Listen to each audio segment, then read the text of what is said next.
নমস্কার সম্মানিত দর্শকবৃন্দ, বুধবার অর্থাৎ 27 তারিখে মন্ত্রিসভার বৈঠক ছিল।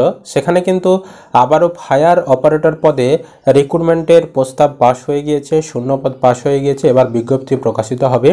ফায়ার অপারেটর পদের যে বিজ্ঞপ্তি প্রকাশিত হবে সে ব্যাপারে কী আপডেট বিস্তারিত জানাবো আজকের এই ভিডিওতে। ভিডিও ভালো লাগলে অবশ্যই লাইক করবেন, ইউটিউব থেকে দেখলে চ্যানেলটা সাবস্ক্রাইব, আর যারা ফেসবুক থেকে দেখছেন অবশ্যই পেজটি ফলো করতে ভুলবেন না লেটেস্ট আপডেট পাওয়ার জন্য। দেখুন, এই সংক্রান্ত প্রতিবেদনে বলেছে প্রায় 1,500 পদে নিয়োগ করতে চলেছে রাজ্য সরকার। বুধবার বিভিন্ন দপ্তরে নিয়োগ সংক্রান্ত বিষয়ে ছাড়পত্র দিয়েছে মন্ত্রিসভা। শিক্ষক নিয়োগ নিয়ে বিতর্কের মাঝেই নবান্নের এই সিদ্ধান্ত বিশেষ গুরুত্বপূর্ণ বলেই মনে করছে ওয়াকিবহাল মহল। প্রশাসনিক সূত্রে খবর, এদিনের বৈঠকে দমকল দপ্তরের 1000 ফায়ার অপারেটর শূন্যপদ পূরণ করার সিদ্ধান্ত নেওয়া হয়েছে। রাজ্যে দমকলের সংখ্যা বাড়ছে, ফলে এই নিয়োগ ভীষণভাবে গুরুত্বপূর্ণ বলেই জানাচ্ছে রাজ্যের আধিকারিকরা।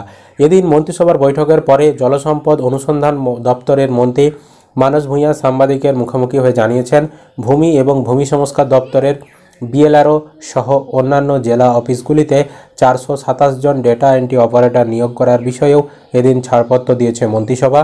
আবার উত্তরবঙ্গ মেডিকেল কলেজের জন্যও একাধিক পদক্ষেপ নেওয়া হয়েছে। সেখানে প্রায় 26টি পদ সৃষ্টি করে নিয়োগ প্রক্রিয়া সম্পন্ন করা হবে।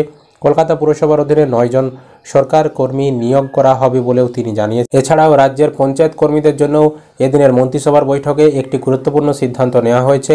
পঞ্চায়েতের প্রায় 50,000 কর্মী এবং পেনশন প্রাপকরাও এবার থেকে রাজ্য সরকারের বাকি কর্মীদের মতো ওয়েস্ট বেঙ্গল হেলথ স্কিমের সুবিধা পাবেন। ফলে তারাও এবার থেকে 1.5 লক্ষ টাকা ক্যাশলেস চিকিৎসার সুবিধা পাবে। চিকিৎসার খরচ 1.5 লক্ষের বেশি হলে তা রাজ্য সরকার খতিয়ে দেখে পরিশোধের ব্যবস্থা করবে। আবার জেলায় নিযুক্ত পঞ্চায়েত দপ্তরের ইঞ্জিনিয়ারদের এবার অন্যান্য জেলাতে বদলি করার নয়া নীতি আনছে রাজ্য, যার ছাড়পত্র মন্ত্রিসভা এদিন দিয়ে দিয়েছে। এছাড়াও চা বাগানের শ্রমিকদের পাট্টার পাশাপাশি নগদ 1,20,000 টাকা করে দেওয়ার বিষয়টাও ছাড়পত্র দিয়েছে মন্ত্রিসভা। এই 1,20,000 টাকা দেবে, এটা হচ্ছে বাড়ি তৈরি করার জন্য।